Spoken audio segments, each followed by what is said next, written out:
So this is the second puppy training webinar in our OneMind Dogs Puppy Hour series. We got an incredible number of participants and so much great feedback from the first one. So now we wanted to launch this real series of webinars. And with these puppy hours, we want to support you all with your puppies and help you to get the best possible life with them. And as mentioned, I'm super excited about the number of attendees also tonight. And I'm trying to follow the chat window here too. So please make sure that you will use the all panelists and attendees. So please repost your comment if you have it in the different setting. Okay, well, let's start.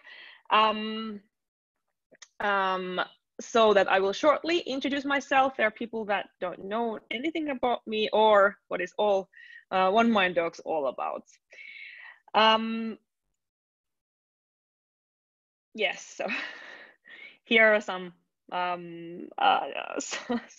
late slides. So I'm sorry about that. Yes, so I'm the CEO and the co-founder, one of the co-founders of OneMind Dogs. And OneMind Dogs is a dog training method, and we have an online training platform where you can learn to build this lifelong magical connection with your dog. And it's all about understanding the dog's perspective.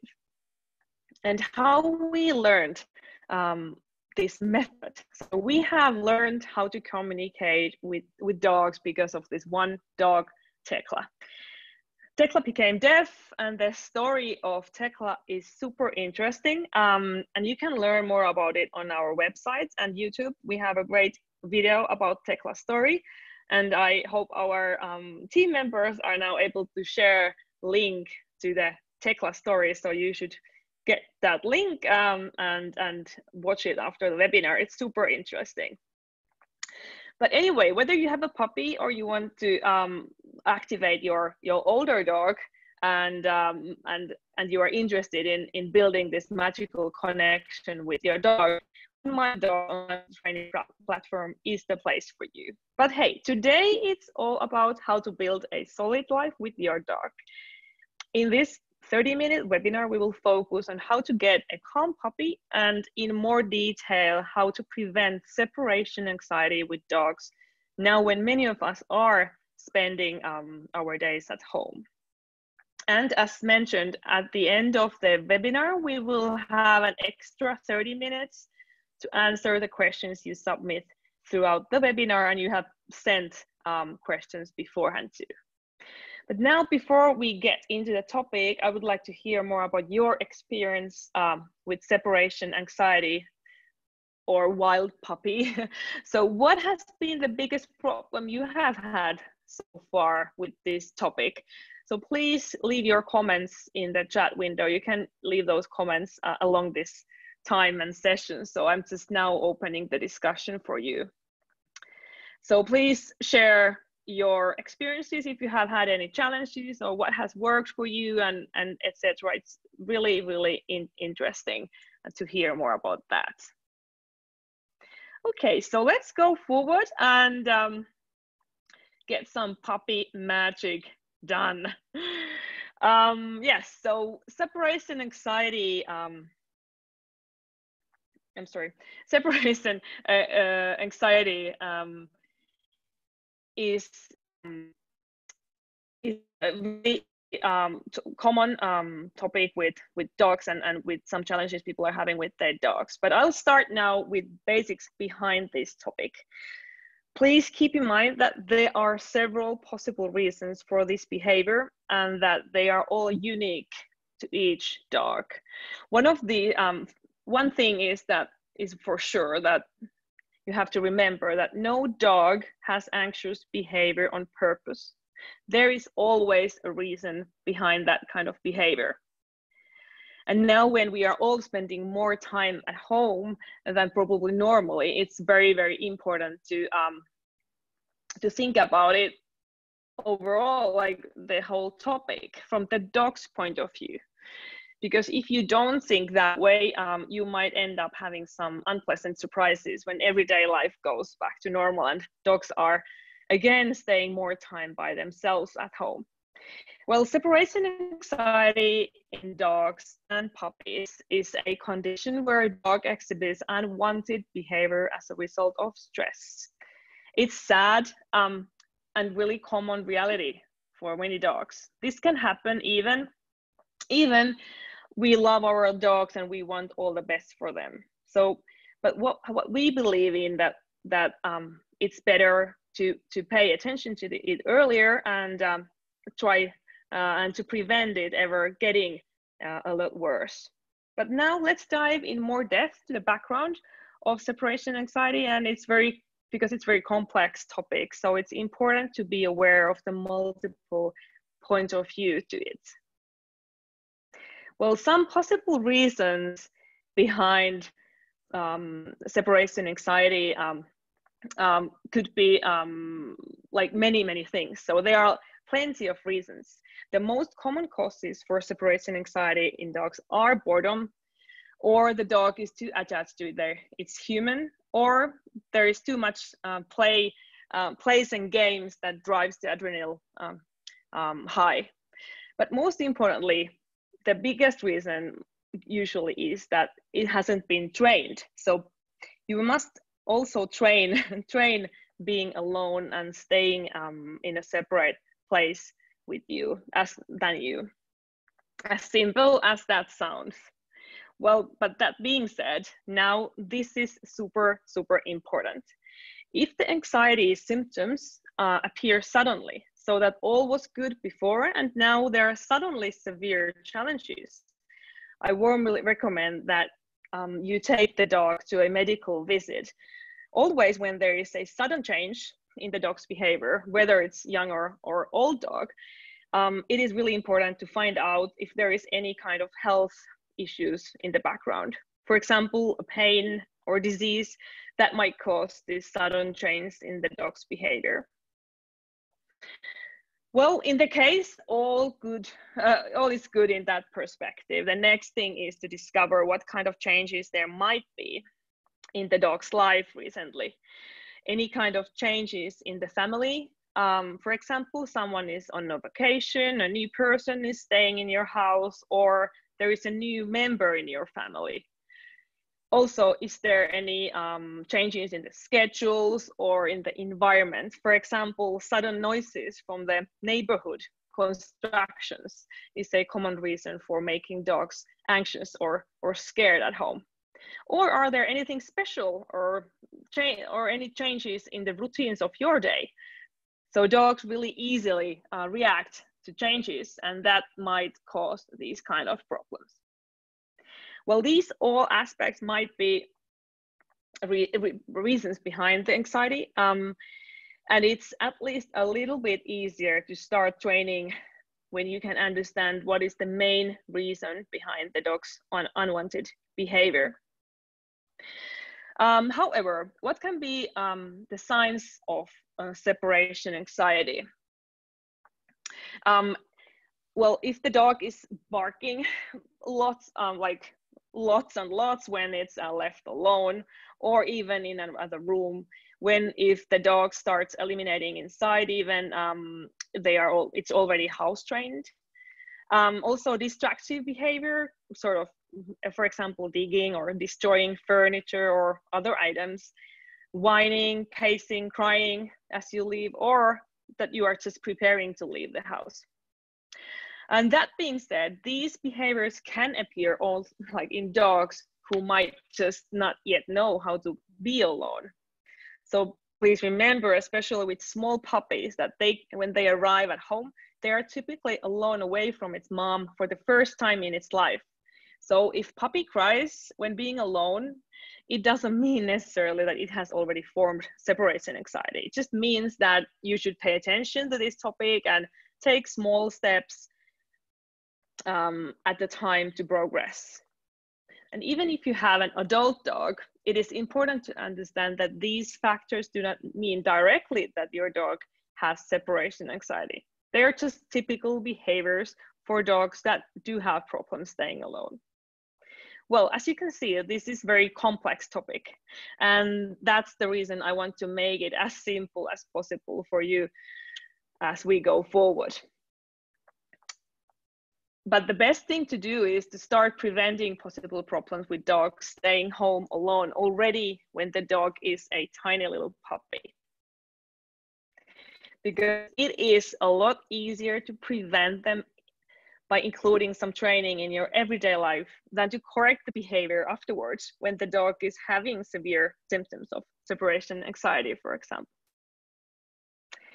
I want to also now emphasize here one important aspect. So you should not punish your dog for acting anxiously. Anxious behavior is not happening because the dog is being disobedient or spiteful.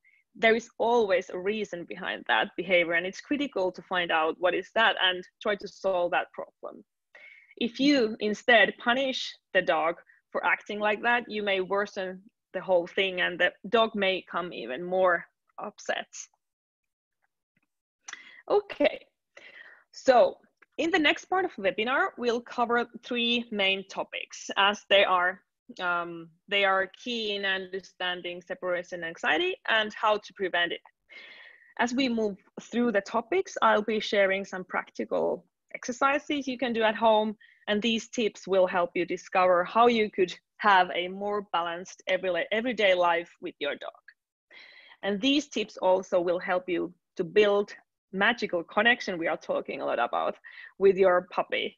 And we will share also these slides with all the tips after the seminar so that you don't have to memorize it all right now. Okay, so let's get started. So thinking from the dog's perspective and not yours. This is many times the solution for lots of things, but in here, it means that because we really tend to think too often about the dog's life from human point of view and perspective. And in some cases, that can lead to problems in the future. And for this mental balance, it is really crucial that we people understand how the dogs view the world and how we people really unintentionally reinforce behaviors not meant to. I think this is really, really important. So we cause many times problems that we don't even notice. And for example, always when paying attention to the dog, you are rewarding it about what it is doing right then. I mean, exactly in that second. So very typical scenario is that dog is staring at you. It is probably whining or even barking a bit. Well, what do? You start to pay attention to the dog and probably pet the dog. But hey, what does that mean then from the dog's point of view? Well, it means that by whining, it can get more of your attention, and it also encourages the dog wanting to be next to you all the time, which even if it may sound like, if it may not seem it, it might not always be a good thing. But another example, for example, if you are thinking of you are in a line with other people waiting there, for example, and then your dog is a little bit restless and it might bark or whine or possibly jump on you or other people. Typically is that we start to stress about it ourselves, and then we start talking to the dog and we start petting it and paying it attention, and we can talk it, for example, like, no, there is nothing to worry about, or yelling no to the dog while the dog is restless. And what does that then mean from the dog's point of view? Well, all of this actually reinforces the dog's unwanted behavior. And I can say these scenarios are extremely typical, so we all do it. But by acting like that, we actually tell the dog that that is a good thing to do, and it will not know anything better, and it believes that that's the good thing to do. But anyway, next time, pay attention to these moments and stop for a second. How could you help the dog to act in a different way? How could you help the dog to behave as you would want to act in these kind of situations? So now I will give you this first practice. So teach your dog not to react, you leaving and coming back home. So this is really, really good to start with small puppies in as minor little steps. So dogs start quickly change behaviors backwards, and in severe cases, dogs start to react and stress out already when you are just thinking of leaving the house. Trust me, that happens super easily. So that's why it's really, really important to pay attention to this. So when it gets that bad, it is very time consuming and requires hard work to retrain the dog's behavior. So that is why we at OneMind Dogs want to help you to prevent these kind of challenges ever even happening. So when you come home, pay attention to the dog rather when it's calmed down, not when it's jumping on you, for example. And they learn super quickly, and actually they start to offer this calm behavior for getting your attention. It is more hard maybe for us, so you have to be really patient and wait for that tiny little like reaction of calming down, and then you can praise the dog and pay attention to it. This will eventually help also when you have guests coming to your home, so they don't jump, the dogs don't like jump on the guest and get super wild. But you have to remember that all puppies are very different. So some puppies are calmer and some are a little bit more crazy. So, but they all learn. Then it just requires lots of patience from us, from people, from you. And also when you are leaving the house, it's better not to pay any attention to the dog for about, let's say, 10-30 minutes before leaving the house. By making these kind of situations like big parties for the dog, the dog will definitely learn to get anxious in those moments. So it is typically really opposite to what we are thinking beforehand. Well, these steps should be practiced several times a day. So even if you are not leaving anywhere, you can do these small steps and practice. Trust me, it's all worth it. Getting back to the dog's point of view, teach the dog that being alone is such a cool thing. So related to the topic of patience, it is also good to talk about the fact that many dogs who have symptoms of separation anxiety are often very attached to their people, either one person in the family or just generally to people. So for preventing this happening and to make it less of a problem, pay attention to your own behavior at home. Do you pay attention to dogs all the time when you are at home, or most of the time? Do you stare and touch the dog when it comes next to you or starts whining? If you recognize that that is exactly what you are doing, next time, pay attention to those moments. By acting that way, you will definitely encourage the dog not to be comfortable being alone. So don't encourage the dog to follow you everywhere at home. And when walking from place to place in your home, make sure that that you have also spots in the house or places in the house where you don't take the dog with you. This is how you gradually teach the puppy to relax also by itself. So the end result should be that it doesn't even care if you move in the house. That would be ideal in these terms. So let's go to the practice number 2. Teach your dog that being alone is cool thing. So now you just need to really focus on this, and you have to also remember that don't take all of these tips at once. So start with something. So for example, teach your dog not to react when you move in the house. So instead of paying attention to it, ignore it. And for example, you can close the door, or you can go to another room or toilet and not taking the dog with you. And I say silently in this way because usually what we tend to say, we start talking to the dog. And that is the thing that is rewarding and makes the dog excited. So they don't understand what you are saying to them. They just understand that you are paying attention and rewarding them about something.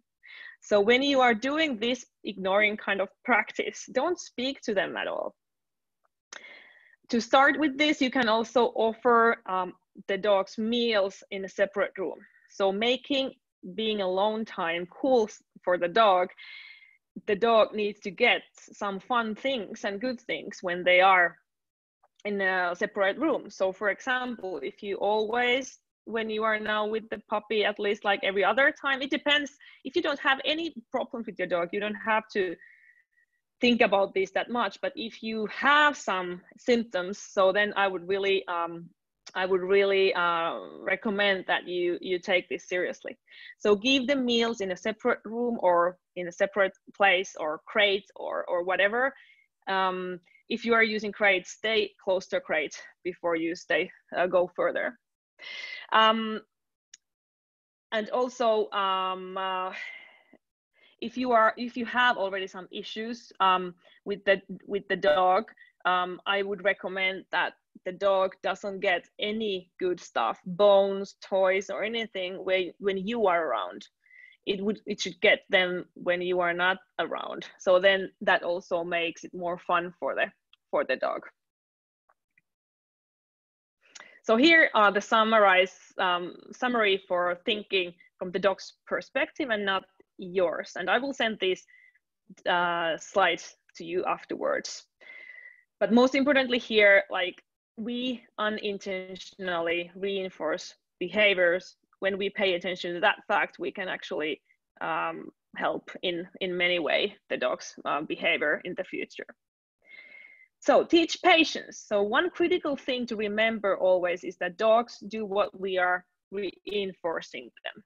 So we have been mentioning about this several times, but also, but I want to remind it because it's so important. So dogs don't do anything wrong on purpose. So you need to teach all the skills you would like the dog to learn or know. So if you want the dog to know how to act calmly and patiently, instead of, for example, rushing to things and all the opportunities to run, sounds familiar maybe for someone, that dogs want to rush somewhere. So if you don't want that to be the future, then you have to start training that something else for that. So start training the patient behavior for the dog. It might sound hard and complex, but I can share you a little secret. It is super easy. So you just need to pay attention to a couple of things, and it's most likely your own behavior. But remember that when you are teaching patience to the dog, it has multiple benefits for your life. So it's all worth it. So you are building, with that practice, you are building connection with your dog. Eventually that connection is called that magical connection. And I can say that feeling is so awesome that it makes it all worth it. So please do it. In addition to that, by teaching patience, you teach the dog that it's better to keep calm and getting anxious when wanting something. So eventually your dog will start to offer staying calm in all kinds of situations. And third good thing is that it's about this is that by you will teach the dog to follow your pace of doing things. It's like your rhythm. So it's your way of doing that leads your day and what you do together, and not the dog's rhythm. In many cases, a lot maybe like more active way. So teach the dog to follow your pace of living. Okay, so what's next though? How to teach patience to dogs? Yes. Teach the dog to get connection with you. So this practice is absolutely one of the most important one, and one of the base exercise for everything. So if nothing else, I hope you'll take this into practice and in your everyday life. To get the idea of this concept of teaching patience for the dog, here is an example of an exercise. So puppies eat several times a day. Each time when you give the food for the dog, wait for the eye contact and keep it by counting, for example, 2. And then with the release cue word, release the dog to the food. So there is a little pause in everything for that second or 2 before the puppy gets the food, for example. So that is one baby step for teaching the puppy that that there is this kind of like moments of pausing things. And notice that this that when you do this exercise and practice, you have to stay silent yourself, so completely quiet. And I think that is the hardest part, that you stay patient yourself and quiet. And then do that same practice when going, for example, out of the door. Naturally, a dog often would love to run out immediately, and actually it will if you don't change that behavior from the start. So, but how to do that? Definitely not by punishing the dog, but by waiting for the patient moment from the dog's side, waiting for that connection. For example, again, eye contact for a couple of seconds, and then releasing the dog by the release keyword. You can keep the dog on a leash in this practice. However, if you want the dog to, this is important, if you want the dog to actually learn something itself, pay attention that you are not pulling the leash or guiding the dog anyway. Just keep it so that the dog is not able to rush out of the door, and keep it safe. So when the dog is staying still as you wish, and so the leash should be loose. And when you give the release cue, and then you give the release cue for the dog. So you will learn, teach the dog to learn to think and offering that pausing moment.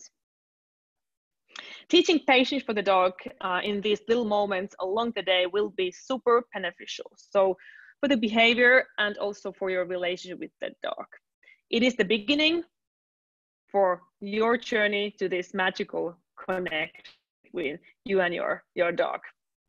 If you need more inspiration and training tips for that, I would suggest that you go through the online OneMind Dogs puppy training online program. We have really good videos there, and you can see in practice how these things work. And we will share also some great videos with exact moments and really bite-sized training videos so that you can learn even better. And we believe that everyone can build this magical connection. So that's why we want to help you to succeed. Here is also the summary of this section. So, and I want to mention here, like emphasize here, that it is super beneficial. And most important thing is, don't punish the dog. Make sure that the dog is learning instead. If you punish, it doesn't learn what we are now trying to teach. And I want to emphasize that it is actually super easy. So don't, it depends on the dog, of course, how much effort it requires from your own patience. Okay, last point here is scheduling the day. So to make it easier to integrate teaching your dog in your daily routines, I would like to speak for a moment about planning your day ahead.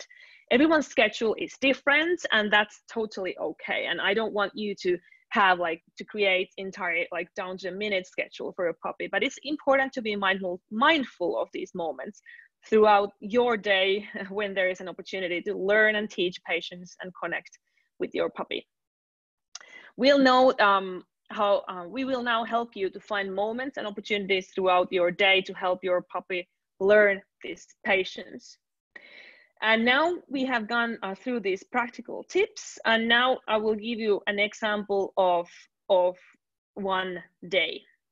Your days are totally different than this. I wanted to give this so that you have some idea of how to think about it. So now when you wake up in the morning, you take the puppy out, you have there a couple of different moments where you can practice this patience. You at the door, when giving the food, and also when having breakfast, you will teach the dog. At that point, it's really good to teach that the dog is somewhere else, for example, eating its food or just being somewhere else than beside your leg.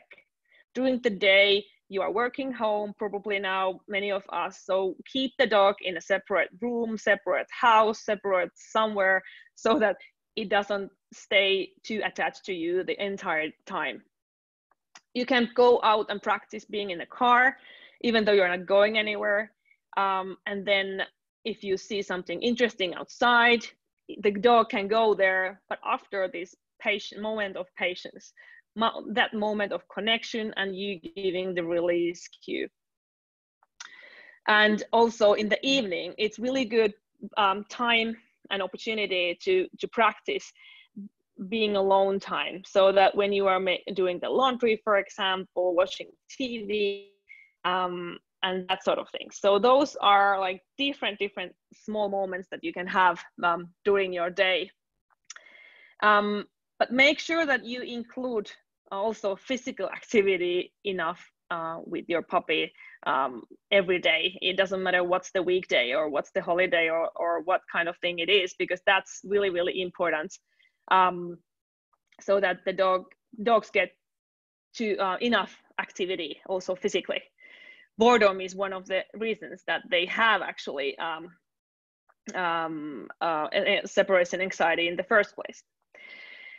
Yes, so then we will go for the summary here, and I am encouraging you to pay attention to these small moments. You might find lots more in your day when you start going through it.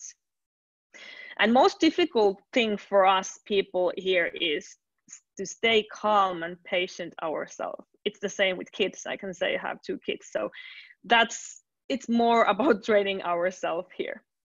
Now I will quickly go through the next slides. I got so excited about this topic, so I think we are now a little bit over time before the Q&A session.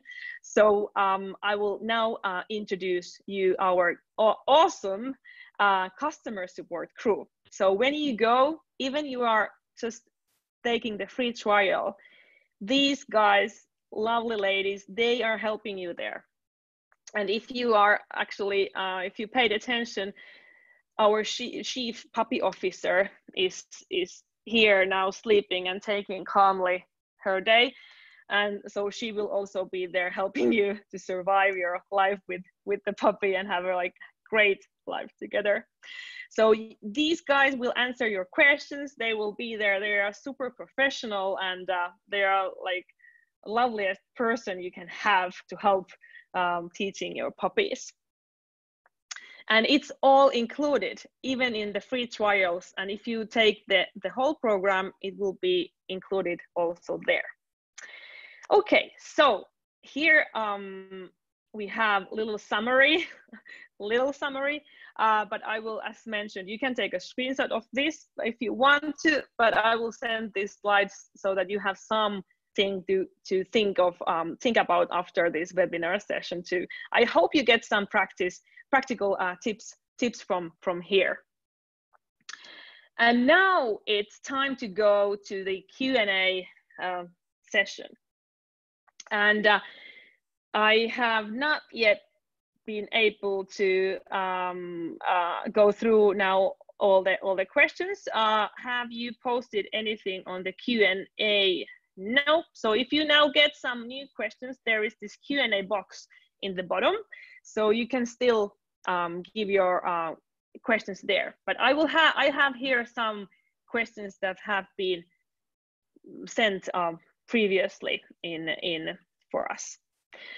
First question is, how can I help my dog feel happier when I go back work in a few weeks? So that is one of the major things we are all thinking about. So I would suggest that you start training now if you haven't yet started. So tomorrow or today still do some of these tips that I just shared with you. Pay attention that you actually teach the dog not to follow you everywhere, to make sure that it has it starts to enjoy also the alone time. But also at that point, it's also good to prepare some toys that you can fill with food, so that it has something to play with when you are away. And also you can leave some music, like calm music around when you go. And also, especially with the younger puppies, you can leave a piece of clothing that smells like you. And then also start training that leaving moment now, and do that several times a day. And the goal is that the dog doesn't react when you stand up and put your jacket on, take your keys, and then you go back and you do it again and you go do it again. So as soon as the dog starts to learn that there is nothing to get excited about, you are on the right track. The second question here is, what if the puppy is hyper? How would we train the puppy? So this is really big question, but and all the things that we have gone through today in this webinar are very important to you.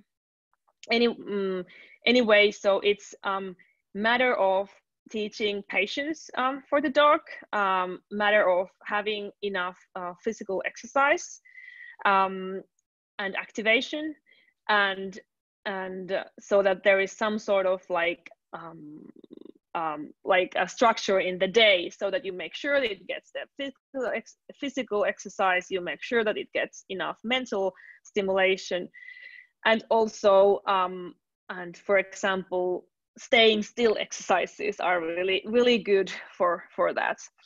But if you mean by this also that the dog is getting crazy, for example, in the evenings, as the puppies sometimes do, what you can do then, you can make sure that the dog has been out enough first, and then you can keep the dog on leash for a while, also inside. That usually calms the dog, and we have also training videos about this particularly. So it can help the dog to calm down, and then you are able to reinforce that behavior.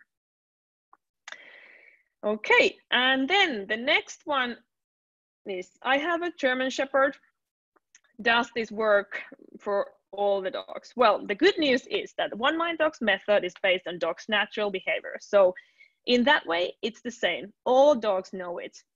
However, what is different with not even breeds necessarily, but with individuals, is that they are motivated by different things. So you can use different rewards to different kind of dogs. And it's like mentioned, it's not necessarily even breed consistent, it's more about individuals. So just make sure that you find out what is the favorite reward for your dog. Is it food? What kind of food? Is it a toy? What kind of toy? Or anything else? It can be anything that gets the dog excited or like motivated. Then we had really good question about puppy barking everything new. So many things in the world are, as you can understand, they are new to the puppies. So they can be scary or exciting for them. Well, in that moment when that happens, move right away from that target or object or what it is, so that you can give some space and distance for the dog so it doesn't get too scared or too anxious about it. But then it's about socializing, so which means that it's about getting the puppy to, now I have to show you some active customer service puppy there. So it's about teaching the dog to get used to different things. So in the puppyhood time, it's really important to go through that. But also, if not talking about that moment of barking, I would really recommend you to start training patience, as mentioned here, and also taking contact with you and keeping the contact with you First inside with no distraction, and then outside and with more distraction. That way the puppy starts to trust you and more, and then new things doesn't necessarily bother him anymore that much, and you will easier get its attention in those like particular moments and situations. Then we have here one question that came just before the vet. A little bit long, but I wanted to present it as it is here because it is really good points. So this person has trained their dogs a little bit, but only now, and it's getting painful. So this is what I mean by that it's always best to prevent things. So starting training really early, on really early stage, different things. But what I would say about the crate training here, so go back into the basic steps and progress only with minor steps at a time. And I would, for example, give all the food in the crate. All the food that the dog is getting in the, you will give it in the crate. First the gate open and you staying close to the crate yourself. So don't go you're like far away and leave the dog there. That way it starts to get feeling more comfortable, and you can then start closing the gate as the dog, as long as the dog is eating. And just before it stops eating, you open the gate. So that way it starts to feel comfortable, so you are not trapping it there. Or the next stage would be that the dog calms down, takes a nap, and then you open the door. But I wouldn't open it so that rather help the dog again to succeed, and don't wait it to have a mistake. So rather earlier than later. And it's important to stay close to gates and the whole crate in this practice in the beginning, and practice that the crate is nice place for the dog. And when that is happening, then add more distance so that you can go a little bit further. Don't do these like both distractions at the same time. Help the puppy to succeed.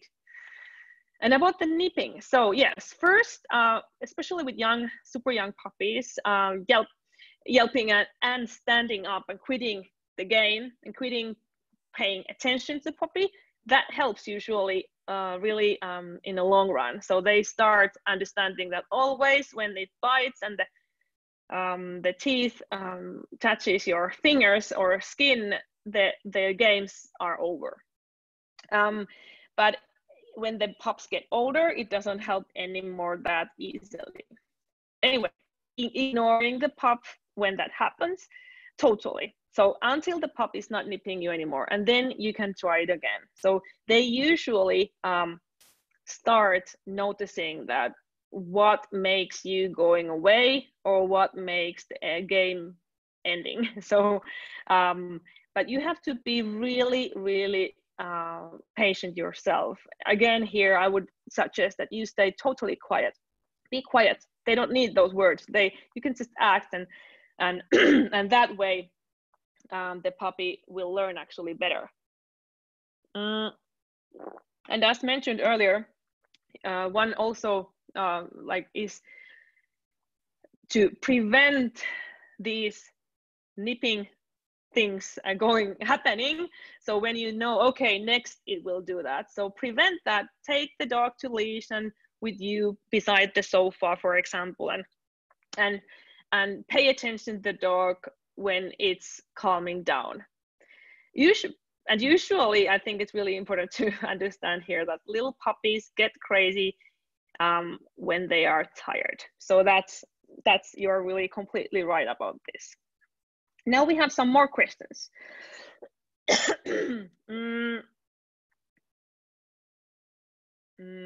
Yes, so let's go through now a little bit of these. How train one dog to be settled when other dog is out of training?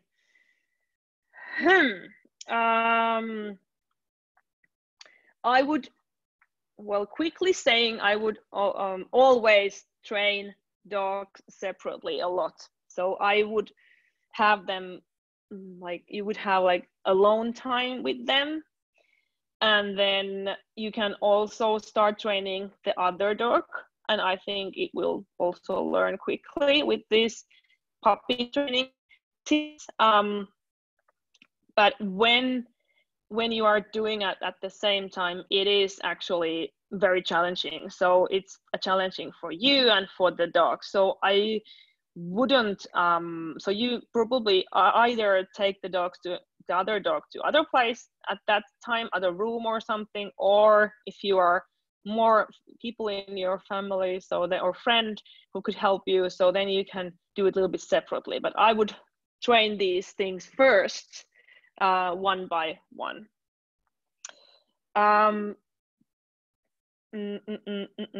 Yeah, so if I understand it correctly, so when other dogs are working, the dogs get really loud.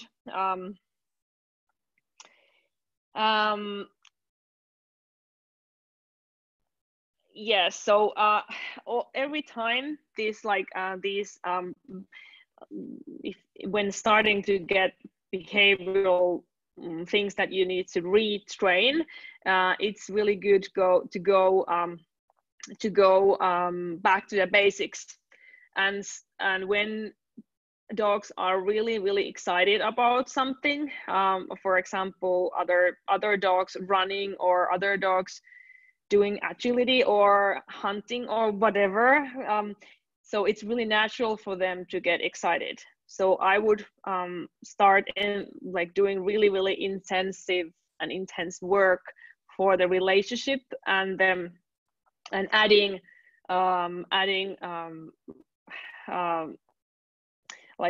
more challenge, and like step by step. So if you are going to a situation directly from not like from easy to really difficult situation, and you would expect the dog to behave in a way, you could compare that to, for example, mathematic exam. So you are starting with first grading things, and then suddenly somebody takes you to university.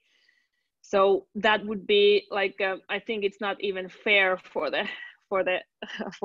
you in that sense, and but for the dog, if you take it too quickly to too difficult situations. So try to figure out what would be a little bit less easier way to start that. And then whining, question about whining and what's the difference between boredom and demanding whining. That's a really good question, and it is something that it's challenging to answer without knowing the dog, to be honest.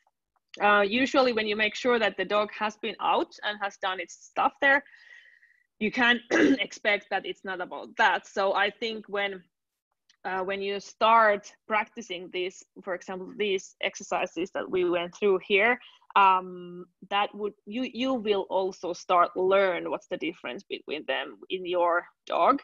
But I can also say that if you have really anxious dog or excited dog, and you suddenly change your behavior from paying attention all the time and not paying attention at all, or less, then dogs can get, for a while, they can be even more anxious. So be aware of that, or not maybe anxious, but more wild or demanding. So, but you just need to stay strong, and they will actually learn really quickly when you just pass that one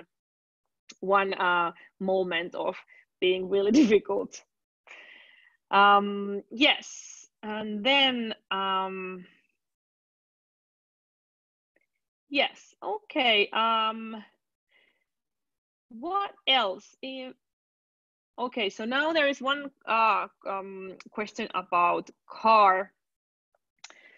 Yes, so with cars, I would start also like at the yard, so that, or where you have the car at your home. So again, don't make it first thing like too difficult. So start when dog like with minor steps. Have the car in your own yard, and then go there several times a day and do like, okay, first the dog goes to the car in the crate or whatever where he's traveling, and then you can close the door and open it immediately, then you close the door and the dog can stay there for a couple of seconds. You can give the like a bone or toy there, and like gradually make it harder and harder.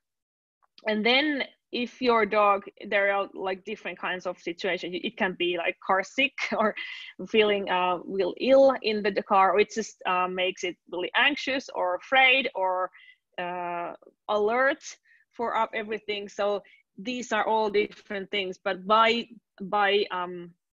training these things gradually, you will most probably prevent most of those challenges.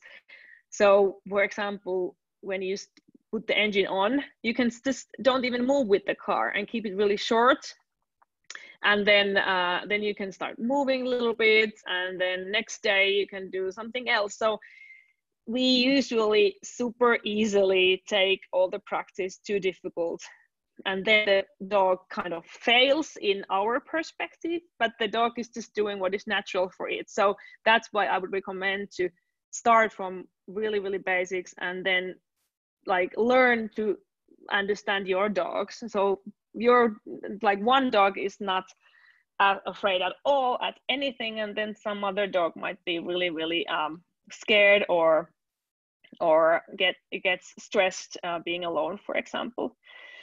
Yeah, so I think we have now covered most of the issues. Do you still have any other questions?